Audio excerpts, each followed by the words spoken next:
그날 나는 문을 열었다. 침묵 속에서 들려온 건 낮고 낯선 남자의 숨소리였다. 그리고 그녀의 눈빛, 죄책감도 없고 놀람도 없었다. 마치 이 순간을 기다렸다는 듯한 표정이었다. 그날 나는 깨달았다.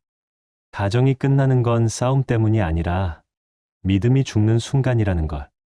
그날 이후 내 삶은 완전히 뒤집혔다. 사랑이라 믿었던 시간은 거짓이었고 함께 만든 집은 증거의 무대가 되었다. 그녀는 내 곁을 떠나며 이혼을 요구했고 나에게서 더 많은 것을 빼앗으려 했다. 하지만 이번에는 달랐다. 나는 감정으로가 아니라 법으로 싸우기로 했다. 이 이야기는 한 남자의 몰락이 아니다. 가정을 지키기 위해 버티던 한 남편이 끝내 배신의 진실을 드러내고 다시 일어서는 이야기다. 누군가는 이걸 복수라 부를지도 모른다. 하지만 나에게 이건 회복이었다. 결말은 여러분의 예상을 완전히 뒤엎을지도 모릅니다. 여러분의 생각은 어떠셨나요? 댓글로 꼭 남겨주세요. 구독과 좋아요도 잊지 마시고 방탐정의 이중 파일과 함께 더 놀랍고 흥미로운 이야기 속으로 떠나봐요. 나는 올해 55이다. 두 번째 아내 한유정이 이혼을 요구했다. 처음엔 전혀 예상하지 못했다. 아니, 어쩌면 이미 징조는 있었을지도 모른다. 사람은 보고 싶은 것만 본다. 믿고 싶은 것만 믿는다. 이 이야기를 시작하려면 처음으로 돌아가야 한다. 내 삶이 어떻게 여기까지 흘러왔는지 그 길을 설명해야 하니까. 10년 전 첫째 아내 이수지는 교통사고로 세상을 떠났다. 그녀와의 사이에 딸 서소은이 있었고 그때 아이는 12살이었다. 장례가 끝난 날 밤 나는 울지 못했다. 누군가는 버텨야 했고 그게 아버지인 나였다. 그때부터 우리는 서로의 버팀목이었다. 내가 흔들리면 아이가 무너졌고 아이가 울면 나는 버틸 이유를 잃었다. 세월이 흘러 소은은 대학에 입학했다. 연세대 합격 통보를 받았을 때 세상이 다시 열리는 줄 알았다. 하지만 아이가 기숙사로 들어간 뒤 집은 너무 조용했다. 한강이 보이는 창가에 앉아 TV 불빛만 바라보다 잠드는 밤이 이어졌다. 그때 처음으로 외로움이라는 단어가 현실로 다가왔다. 퇴근 후 나는 습관처럼 밖으로 돌았다. 처음엔 단순했다. 청담의 라운지 바에 들러 맥주 한 잔, 그리고 집으로. 하지만 그곳에서 한유정을 만났다. 그녀는 바의 매니저였다. 언제나 밝은 얼굴로 손님을 맞았고 나에게도 예외는 아니었다. 오늘도 혼자 오셨어요? 그 한마디가 이상하게 따뜻했다. 처음엔 그냥 인사였다. 그런데 어느 순간부터 나는 매일 그곳을 찾고 있었다. 잔을 천천히 비울수록 대화는 길어졌고 그녀는 내 이야기를 묵묵히 들어주는 유일한 사람이 됐다. 11살 차이, 그 사실을 알았을 때도 이상하게 불편하지 않았다. 그녀는 사람을 안심시키는 재주가 있었다. 눈을 맞추며 듣고 웃을 때는 진심처럼 보였다. 나는 그 진심 같은 착각에 기대고 있었던 것 같다. 몇 주 후 먼저 연락을 해온 건 유정이었다. 퇴근 후에 잠깐 커피라도 어때요? 나는 잠시 망설였지만 결국 고개를 끄덕였다.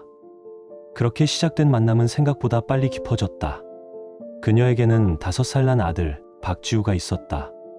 전 남자는 임신 사실을 알고 도망쳤다고 했다. 그 이야기를 들었을 때 마음이 이상하게 먹먹했다. 혼자 아이를 키운다는 게 어떤 일인지 알았기 때문이다. 우리는 서로의 상처를 알아봤다. 외로움이 닮아 있었다. 1년 후 우리는 결혼했다. 솔직히 말해 나도 망설였다. 나이 차이, 삶의 속도, 아이 문제까지. 하지만 이미 너무 깊이 들어와 있었다. 소은이도 그녀를 보고 말했다. 아빠, 행복해 보여서 다행이에요. 그 말 한마디가 내 등을 밀었다. 결혼식은 작고 조용했다. 나, 유정, 지우, 그리고 그녀의 여동생 한유라. 그녀들의 부모는 어릴 적 사라졌다고 했다. 보육원에서 자랐다는 이야기를 들었을 때 유정의 강한 눈빛이 왜 그토록 외로워 보였는지 알 것 같았다. 그날 나는 믿었다. 이 사람이라면 다시 가족을 만들 수 있을 거라고. 그 믿음이 얼마나 어리석은 희망이었는지는 그때는 몰랐다. 유정은 강한 여자였다. 혼자 아이를 키워온 사람답게 스스로 뭐든 해내려는 모습이 있었다.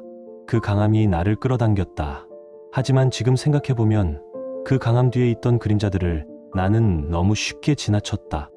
결혼 첫 해는 괜찮았다. 여행도 다녔고 사진 속 우리는 늘 웃고 있었다. 박지우가 집안을 뛰어다니며 소란을 피웠고 그 모습이 예전 소은이 어릴 때와 닮아 마음이 따뜻해졌다. 나는 진심으로 다시 행복해졌다고 믿었다. 하지만 그 평온은 오래가지 않았다. 어느 날 유정이 일을 그만두겠다고 했다. 지우랑 더 많은 시간을 보내고 싶어요. 나는 고개를 끄덕였다. 괜찮다고, 내가 벌면 된다고 생각했다. 나는 여의도의 가족 부동산 회사를 운영하고 있었고 수입은 안정적이었다. 잠시 쉬는 것도 나쁘지 않다고 믿었다. 그런데 문제는 그 다음부터였다. 처음엔 사소했다. 지우에게 새 옷을 사주고 집 인테리어를 조금 바꾸는 정도였다. 하지만 곧 크기가 달라졌다. 명품 가방, 보석, 청담 에스테틱 예약표. 통장에서 돈이 빠져나가는 속도가 눈에 띄었다. 나는 모른 척했다. 괜히 불편한 분위기를 만들고 싶지 않았다. 그녀가 웃으면 나도 웃었다. 행복한 척하는 게 진짜 행복이 되길 바랐다. 그때 소은이 방학을 맞아 집에 왔다.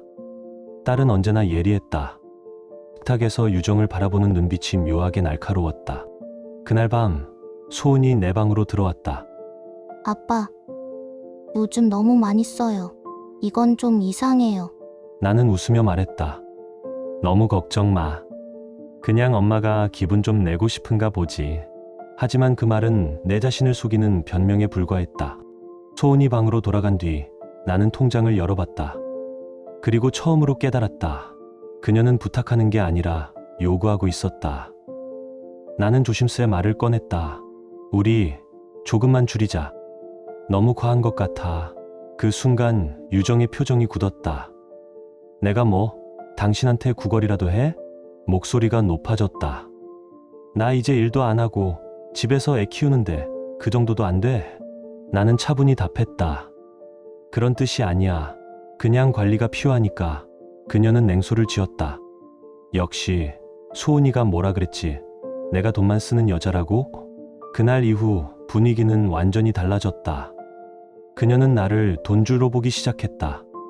식탁에서 눈을 마주치면 피했고 대화는 필요할 때만 했다. 카드 명세서는 점점 길어졌고 내가 통장 입금액을 줄이자 바로 폭발했다. 이제 나 가치도 없다는 거야? 내가 자선이라도 받아야 돼? 그 말에 나는 말이 막혔다. 나는 부자가 아니다. 아버지에게 배운 건 단 하나였다. 돈은 흘려보내는 게 아니라 지켜내는 것이다. 하지만 유정은 그걸 몰랐다. 아니, 알고도 무시했다. 그녀에게 나는 남편이 아니라 끝없는 현금인 축이었다.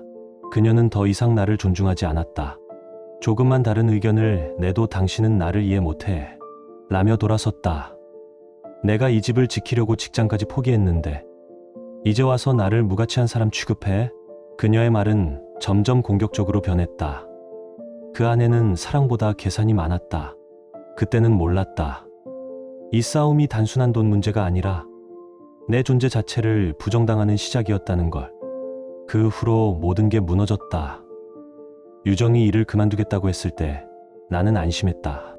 아이와 함께 있는 게 좋다고 믿었고 내가 벌면 충분하다고 여겼다. 하지만 그 결정이 훗날 그녀가 나를 몰아세우는 무기가 될 줄은 몰랐다. 내가 직장 포기한 게 누굴 위해서인데? 그녀는 늘 그렇게 말했다. 마치 내가 빚이라도 진 사람인 것처럼. 물론 나는 부모로 산다는 게 얼마나 힘든 일인지 안다. 하지만 그건 희생이지 특권이 아니다. 그녀는 집과 아이를 위한 지출보다 자기 자신을 꾸미는 데 몰두했다. 명품 가방, 신발, 보석, 스파. 통장 잔고는 눈에 띄게 줄어들었다. 나는 여전히 모른 척했다. 괜히 또 싸움이 될까 두려웠다. 그러다 문득 소은의 말이 떠올랐다. 아빠, 그 사람 진짜 아빠 사랑해요? 그 질문이 머릿속에 남았다. 이제야 안다. 그때 이미 금이 가 있었던 거다. 그녀는 점점 집에 머무르지 않았다. 밤마다 나가서 친구들과 어울렸고 새벽 2, 3시가 되어야 돌아왔다. 나는 퇴근 후 지우에게 저녁을 차려주고 동화책을 읽어주었다.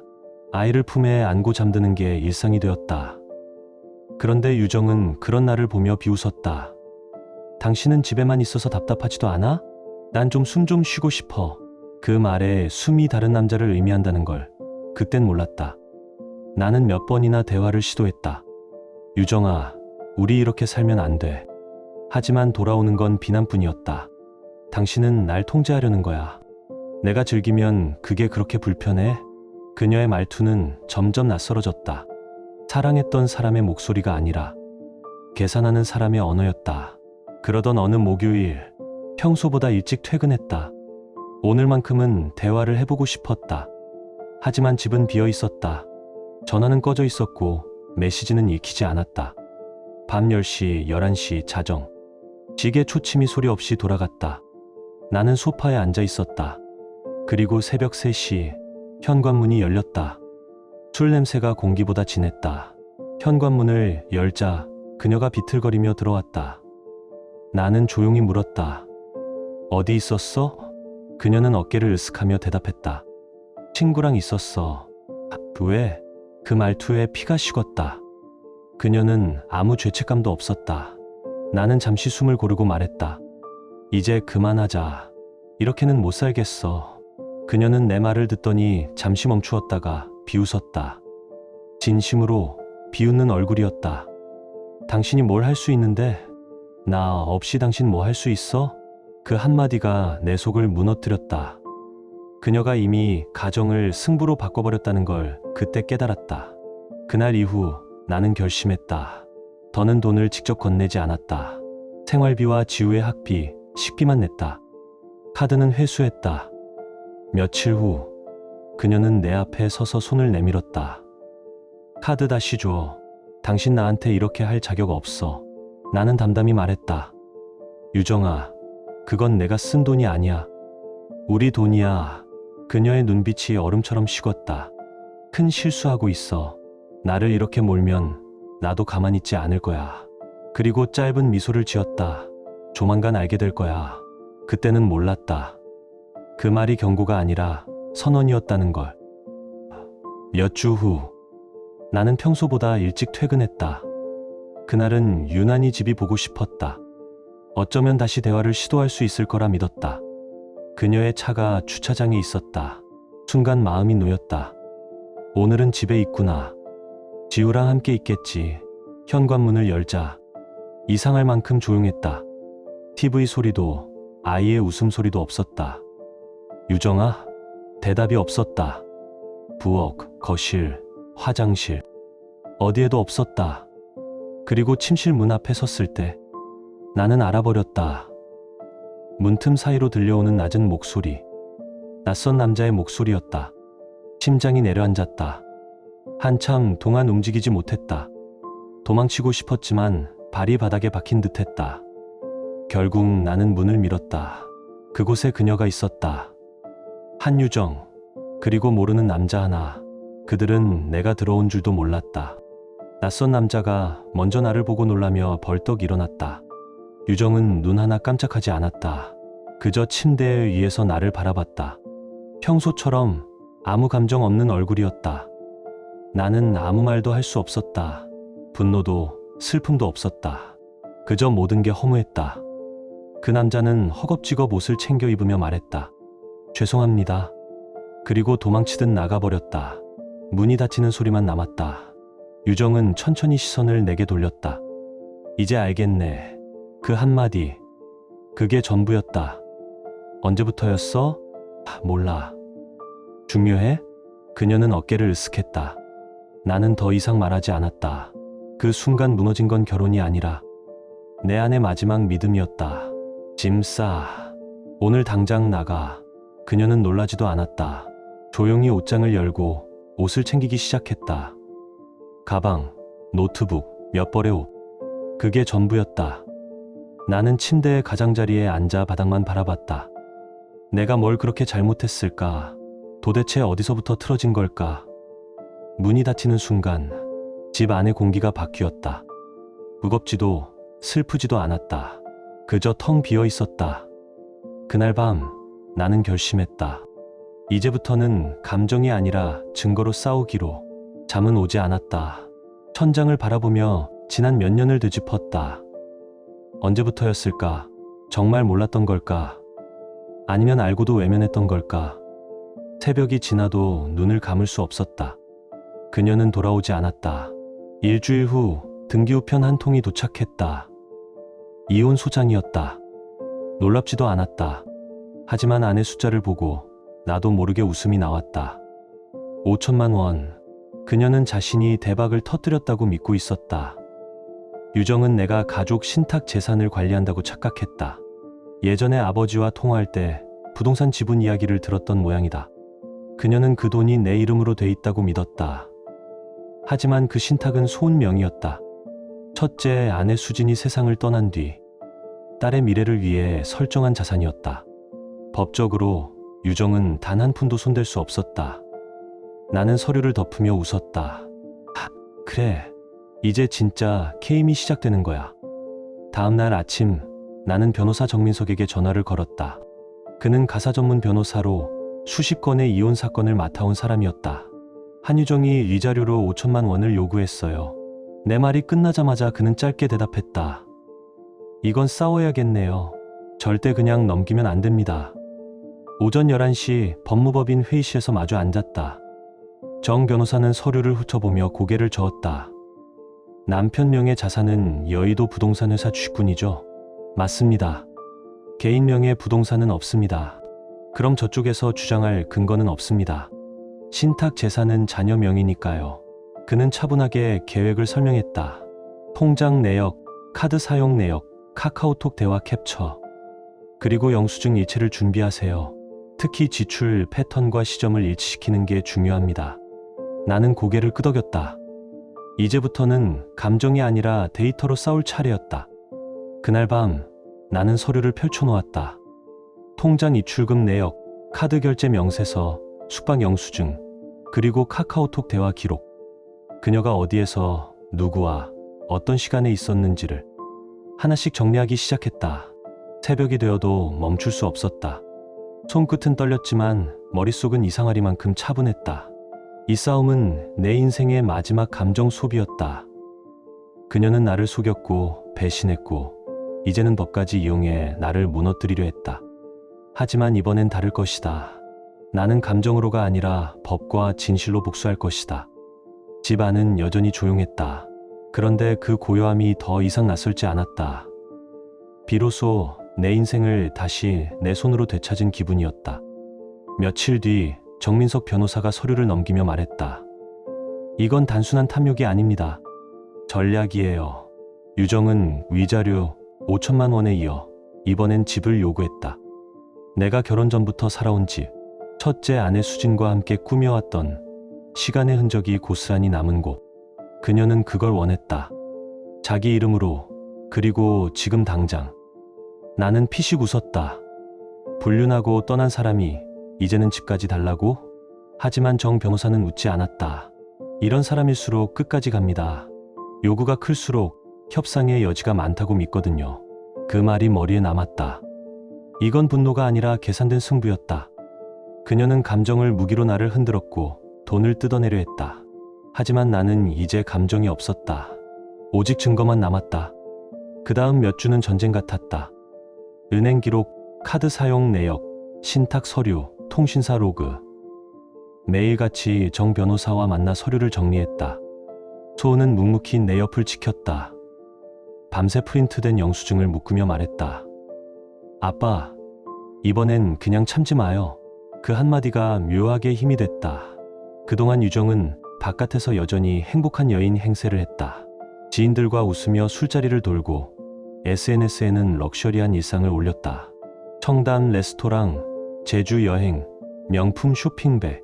그 모든 비용이 아직 내 통장에서 빠져나가고 있었다. 그녀는 공동계좌가 여전히 살아있다고 착각한 것이다. 나는 곧장 은행에 전화를 걸었다. 공동계좌 해지해주세요. 그날 오후 잔액은 0원이 됐다. 이틀 뒤 메시지가 쏟아졌다. 지우 학비가 밀렸어. 왜 돈이 안 들어와? 너 지금 뭐 하는 거야? 처음엔 평온했다. 그러다 곧 욕설로 변했다. 너 정말 비겁하다. 내 인생 망치려는 거야? 나는 아무 대답도 하지 않았다. 대신 모든 메시지를 캡처해 폴더에 저장했다. 정 변호사가 말했다. 그런 문자 하나하나가 증거가 됩니다. 그리고 마침내 첫 재판일이 다가왔다. 나는 서류 가방을 들고 법정으로 향했다. 이번에는 두려움이 아니었다. 복수의 시작이었다. 서울가정법원 304호. 나는 정 변호사와 함께 법정 안으로 들어갔다. 차가운 형광등 아래 공기는 이미 팽팽했다. 그녀는 먼저 와 있었다. 명품 재킷, 하이힐, 완벽하게 손질된 머리. 그리고 그 옆에 낯선 남자 하나. 그날 침실에서 봤던 바로 그 남자였다. 나는 고개를 숙였다. 오늘은 감정이 아니라 사실이 이기는 날이었다. 재판이 시작됐다. 그녀 측 변호사가 서류를 펼치며 목소리를 높였다. 원고는 가정을 위해 직장을 포기했습니다. 따라서 피고는 매달 생활비를 지급해야 하며 위자료 5천만 원과 주택 소유권 이전을 요구합니다. 정 변호사는 조용히 자리에서 일어났다. 첫째, 신탁 재산은 피고 명의가 아닙니다.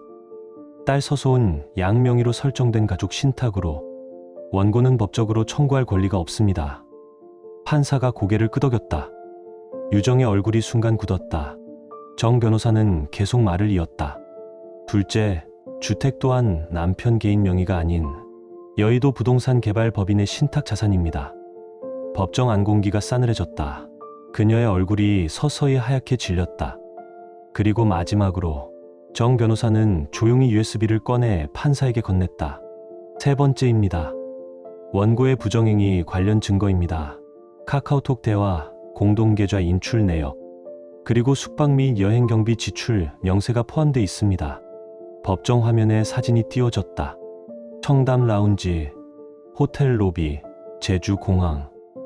그녀가 그 남자와 웃고 있었다. 눈부시게 꾸며진 미소였지만 이제 그건 증거일 뿐이었다. 판사가 서류를 넘기며 말했다. 원고의 주장은 받아들일 수 없습니다.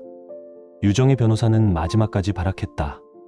피고의 정서적 거리감 때문에 부정행위가 발생했습니다. 나는 비웃음을 삼켰다. 판사는 짧게 고개를 들었다. 정서적 거리감이 불륜을 정당화하진 않습니다. 순간 법정 안의 공기가 얼어붙었다. 그녀의 눈빛이 흔들렸다.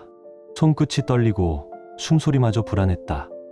정 변호사는 내게 고개를 끄덕였다. 판결은 명확했다. 위자료 청구 기각, 재산분할 청구 기각, 생활비 청구 기각. 그녀는 아무것도 얻지 못했다. 집도, 돈도, 명분도.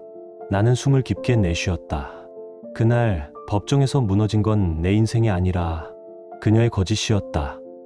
재판이 끝나자마자 나는 자리에서 일어섰다. 그녀는 그대로 앉아 있었다. 표정은 복잡했다.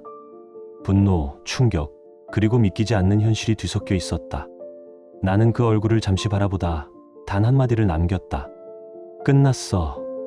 그날 밤 집으로 돌아왔을 때 한강 건너의 불빛이 유난히 차가워 보였다. 하지만 내 마음은 이상할 만큼 평온했다. 무너진 건 내가 아니라 그녀였다. 일주일쯤 지났을까, 현관 초인종이 울렸다. 문을 열자 그녀가 서 있었다. 한유정. 법정에서 본 지 정확히 일주일 만이었다. 잠깐 이야기 좀 할 수 있을까? 목소리는 부드러웠다. 마치 법정에서의 모든 일이 거짓이었던 것처럼. 나는 잠시 망설였지만 결국 문을 열었다. 그녀는 조심스럽게 들어와 소파에 앉았다. 생각을 좀 해봤어. 우리 싸움은 그만하자. 나는 아무 말도 하지 않았다. 그녀는 미소를 지으며 말을 이었다. 이혼은 그대로 진행하되 집이랑 약간의 돈만 주면 조용히 끝낼게. 나는 천천히 고개를 들었다. 유정아, 그건 이미 재판에서 끝났어. 알아. 하지만 이번엔 다르잖아. 그녀의 말투는 여전히 부드러웠다. 변호사도 법원도 필요 없어. 우리끼리 합의하면 되잖아. 그 순간 나는 깨달았다. 법으로는 이길 수 없으니 이제 감정으로 흔들겠다는 계산이었다. 이제 그만해. 내 목소리는 낮았지만 단호했다. 넌 이미 선택했어. 이건 내가 만든 결과야. 그녀의 표정이 순식간에 변했다. 부드럽던 미소가 사라지고 눈빛이 싸늘하게 나를 세웠다. 당신은 나 없이 아무것도 아니야. 내가 없었으면 지금의 당신도 없어. 나는 천천히 자리에서 일어났다. 아니, 난 너 없이 더 나아질 거야. 그리고 짧게 말했다. 이제 나가. 그녀는 한동안 나를 노려보다 가방을 들고 나갔다. 문이 세게 닫히는 소리가 울렸다. 나는 조용히 자리에 앉았다. 심장이 아닌 머리가 움직이고 있었다. 이건 끝이 아니다. 해방이다. 숨을 내쉬자 공기가 달라졌다. 비로소 내 집이 다시 내 공간으로 돌아온 느낌이었다. 하지만 평온은 오래가지 않았다. 며칠 후 또다시 등기우편 한 통이 도착했다. 이혼소송 추가 청구, 생활비 재청구 및 정신적 손해배상. 그녀는 여전히 포기하지 않았다. 이번엔 정서적 학대를 주장하며 나를 공격했다. 나는 서류를 덮었다. 웃음이 나왔다. 이제 진짜 끝까지 가보자. 정 변호사는 담담하게 말했다. 이런 경우 흔합니다. 하지만 끝까지 가야 합니다. 나는 고개를 끄덕였다. 이번엔 도망치지 않을 것이다. 감정이 아니라 진실로 마무리할 것이다. 그날 밤 사무실 불을 끄고 집으로 돌아오는 길. 창밖으로 스치는 서울의 불빛들이 이상하게 멀게 느껴졌다. 이 싸움이 어디서부터 시작됐는지 생각했다. 사랑이었을까? 집착이었을까? 아니면 단지 외로움이 만든 환상이었을까? 이제 그 모든 질문은 의미가 없었다. 내가 해야 할 일은 단 하나, 증명하는 것이었다. 누가 옳았는지, 누가 거짓말을 했는지를. 우리는 모든 증거를 다시 정리했다. 정 변호사는 차분했지만 나는 점점 예리해졌다. 공동계좌 인출 내역, 협박성 메시지, 음성 파일. 그녀가 내게 남긴 말 하나하나가 이제 법정의 무기가 됐다. 밤마다 사무실 불빛 아래 앉아 그녀가 남긴 흔적을 되짚었다. SNS에 올라온 웃음, 파티장 사진, 명품 가방, 호텔 예약 내역과 항공권. 그 모든 화려함이 내 통장에서 빠져나간 흔적이었다. 결국 그녀는 나의 돈으로 자신을 포장했고 그 가면이 벗겨지는 순간 무너질 수밖에 없었다. 두 번째 재판날, 서울가정법원 304호. 나는 정 변호사와 함께 법정 안으로 들어갔다. 첫 재판 때와는 달랐다. 그녀는 여전히 완벽하게 꾸몄지만 그 눈빛은 달라져 있었다. 당당함 대신 불안, 자신감 대신 피로가 스며 있었다. 나는 자리에서 조용히 숨을 골랐다. 오늘은 이기는 싸움이 아니라 마무리 짓는 싸움이었다. 정 변호사는 차분하게 입을 열었다. 원고는 스스로의 행위를 감추기 위해 피고를 정서적 학대자로 몰고 가고 있습니다. 하지만 증거는 정반대를 보여줍니다. 그는 USB를 꺼내 판사에게 건넸다. 잠시 후 모니터 화면에 사진이 띄워졌다. 청담 라운지에서 샴페인을 들고 웃는 그녀, 제주공항 게이트 앞, 옆에는 낯선 남자, 명품 매장에서 결제한 영수증. 그 모든 시점이 그녀가 정서적 피해자라 주장한 바로 그 기간이었다. 정 변호사가 말을 이었다. 이 시기에 원고는 명품 소비와 여행을 반복하며 공동계좌 자금을 사적으로 사용했습니다. 또한 피고에게 협박성 메시지를 수차례 보냈습니다. 법정 안의 공기가 무겁게 내려앉았다. 그녀의 변호사는 종이를 넘기며 시선을 피했다. 그녀는 아무 말도 하지 못했다. 대신 하얗게 질린 얼굴로 손끝을 꽉 쥐었다. 판사가 조용히 입을 열었다. 생활비 청구, 기각, 정신적 손해배상, 기각. 그 한마디가 법정 전체를 울렸다. 그녀의 손이 허공에서 떨렸다. 나는 눈을 감았다. 그리고 오랜만에 가슴 깊은 곳에서 숨을 내쉬었다. 이번엔 진짜 끝이었다. 밖으로 나왔을 때 하늘은 흐렸고 바람은 차가웠다. 하지만 내 안은 오히려 맑았다. 길을 걸으며 문득 이런 생각이 들었다. 복수는 이렇게 조용히 완성되는구나. 아무 고함도 눈물도 없었다. 그저 침묵과 서류 한 장으로 끝났다. 정 변호사가 내 옆에서 말했다. 축하드립니다. 이긴 겁니다. 나는 짧게 고개를 끄덕였다. 감사합니다. 이제 정말 끝났네요. 끝났습니다. 그의 말이 낯설게 울렸다. 끝났다는 게 실감나지 않았다. 그날 밤 집으로 돌아와 불을 켰다. 거실이 밝아지자 낯선 정적이 따라왔다. 한때는 이 침묵이 무서웠다. 하지만 오늘은 달랐다. 이 고요함이 내 편이었다. 식탁 위에는 여전히 정리되지 않은 서류들이 남아 있었다. 그 위에 손을 얹고 천천히 눈을 감았다. 그동안 버텨온 날들이 하나씩 떠올랐다. 불면의 밤들, 딸의 위로, 그리고 스스로를 의심하던 시간들, 모두 지나갔다. 이제는 기억으로만 남을 것이다. 창밖으로 시선을 돌렸다. 한강 건너편의 불빛이 잔잔히 번졌다. 유리창에 비친 내 얼굴이 희미하게 떨렸다. 지쳐 있었지만 이상하게 편안했다. 그때서야 알았다. 이 싸움의 끝은 이김이 아니라 회복이라는 걸. 거실 한켠에 놓여있던 액자 하나가 눈에 들어왔다. 예전 가족 사진이었다. 수진, 그리고 어린 소은. 사진 속에 나는 웃고 있었다. 지금보다 훨씬 젊고 훨씬 단순했던 시절. 나는 액자를 들어 먼지를 닦았다. 유리 위에 반사된 내 얼굴이 겹쳐졌다. 이제야 조금 비슷해졌네. 혼잣말처럼 내뱉고 사진을 조심스레 다시 세워두었다. 냉장고에서 물을 꺼내 한 모금 마셨다. 찬물이 목을 타고 내려가자 오래 눌러왔던 긴장이 풀렸다. 그녀와의 시간은 내 삶의 얼룩이었지만 그 얼룩조차 이제는 완전히 마른 자국이 되었다. 시계를 보니 밤 11시. 밖은 조용했고 바람은 부드러웠다. 나는 발코니 문을 열었다. 바람 사이로 한강의 냄새가 스며들었다. 습하고 차가운 공기. 하지만 그 안에는 이상할 만큼의 자유가 있었다. 나는 손에 남은 봉투를 천천히 찢었다. 법원 인장이 찍힌 판결문 조각들이 바닥에 떨어졌다. 그 종이 조각들이 내 발밑에서 흩날렸다. 이제 더 이상 싸워야 할 상대도 증오해야 할 대상도 없었다. 그저 살아가면 됐다. 내 인생의 다음 장으로. 창밖의 불빛이 물결 위에서 흔들렸다. 그 불빛이 내 눈 속에도 반사되었다. 그 순간 이상하게 웃음이 났다. 지쳐 있었지만 확실히 느껴졌다. 이건 끝이 아니라 시작이었다.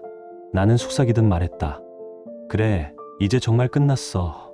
그리고 이어서 조금 더 천천히 다시 시작하자. 불을 끄자 집 안은 어둠으로 가득 찼다. 하지만 그 어둠 속에서 나는 오랜만에 편안하게 숨을 들이마셨다. 오늘의 어둠은 더 이상 고통이 아니었다. 그건 새벽으로 가는 길목의 그림자였다. 나는 소은에게 전화를 걸었다. 이제 다 끝났어. 잠시 정적이 흘렀다. 전화기 너머로 들려오는 딸의 목소리가 작게 떨렸다. 정말? 아빠, 진짜로 끝난 거야? 그래. 나는 길게 숨을 내쉬었다. 이제 다시 시작이야. 그 말은 단순한 위로가 아니었다. 내가 나에게 건 첫 번째 약속이었다. 며칠 뒤 법원의 최종 판결문이 도착했다. 두꺼운 봉투 안에 담긴 몇 장의 종이. 하지만 그 종이는 지난 몇 년의 고통을 정리해주는 마지막 도장이었다.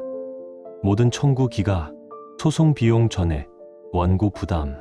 나는 천천히 그 문장을 되읽었다. 눈으로는 활자를 쫓았지만 마음으로는 그동안의 모든 싸움이 스쳐갔다. 첫 재판에서의 싸늘한 공기, 그녀의 냉소적인 웃음, 그리고 내가 참아야 했던 수많은 밤들. 그 모든 것들이 이 한 줄로 끝났다. 원고의 청구는 이유 없다. 그녀는 결국 빈손으로 나갔다. 집도, 돈도, 명분도 없이 단지 자기 선택의 결과만 남은 채로. 소송이 끝났다는 소식을 들은 정 변호사는 짧게 말했다. 수고 많으셨습니다. 이제 진짜 자유예요. 그 한마디에 마음이 서서히 놓였다. 하지만 마음 한구석이 묘하게 허전했다. 아마도 복수가 끝나면 찾아오는 공허함이었을 것이다. 이긴 사람의 자리에는 언제나 고요가 남는다. 솔직히 말하자면 유정의 아들 지우만은 마음에 걸렸다. 그 아이는 아무 죄도 없었다. 아침마다 그 아이가 내게 아빠라고 부르던 목소리가 아직도 귓가에 남아있었다. 내가 늦게 퇴근하면 현관에서 기다리던 그 모습. 잠들기 전 동화책을 읽어달라며 내 옆에 붙어있던 손길. 그 모든 게 거짓은 아니었다. 그래서 더 잔인했다. 나는 스스로에게 말했다. 그 아이에게 미안해하되 멈춰야 한다. 그건 이제 그녀의 몫이었다. 내가 감당해야 할 건 그 아이의 미래가 아니라 내 삶의 재건이었다. 며칠 동안 일을 쉬었다. 그동안 밀린 피로가 한꺼번에 쏟아졌다. 침대에 누워 천장을 바라보며 이제 정말 끝났구나 하는 생각이 밀려왔다. 이상하게도 눈물이 나지 않았다. 억울함도 분노도 사라졌다. 남은 건 오직 안도감이었다. 내가 그토록 붙잡으려 했던 가정이 결국 나를 짓누르는 족쇄였다는 걸 이제야 깨달았다. 이제야 비로소 숨을 제대로 쉴 수 있을 것 같았다. 유정은 나를 짓밟을 줄 알았다. 하지만 결국 자기 발로 무너졌다.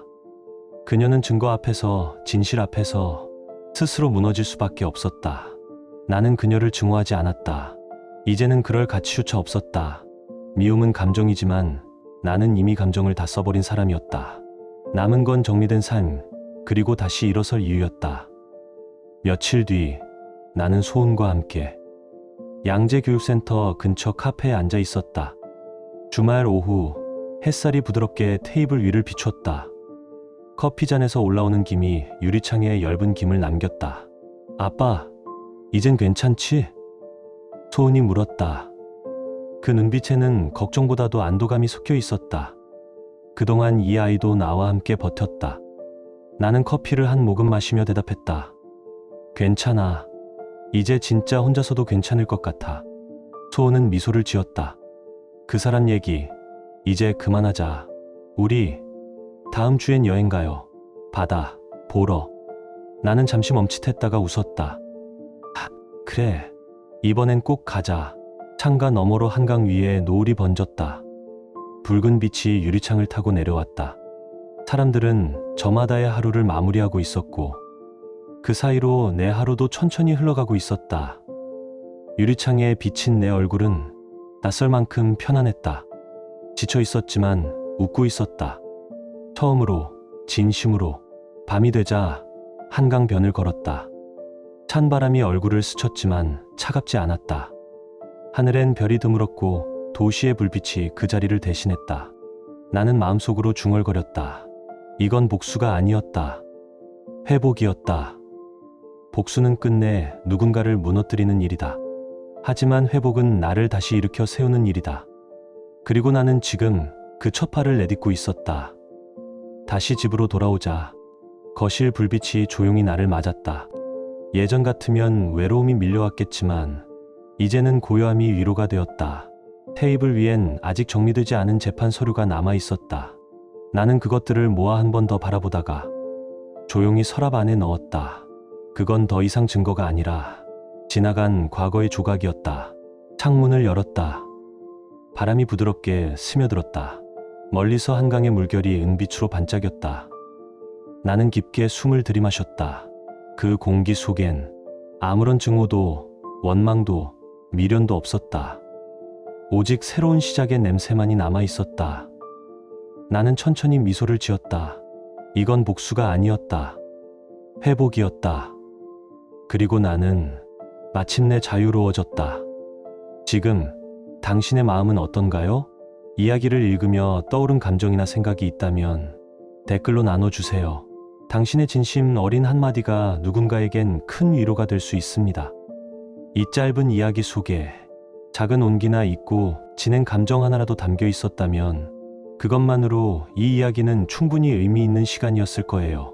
좋아요와 구독 그리고 공유는 이런 따뜻한 이야기가 더 많은 사람의 하루에 조용히 스며들 수 있는 힘이 됩니다. 함께 해주셔서 고맙습니다. 당신의 하루에도 조용한 평안과 따뜻한 사람이 함께하길 진심으로 바랍니다.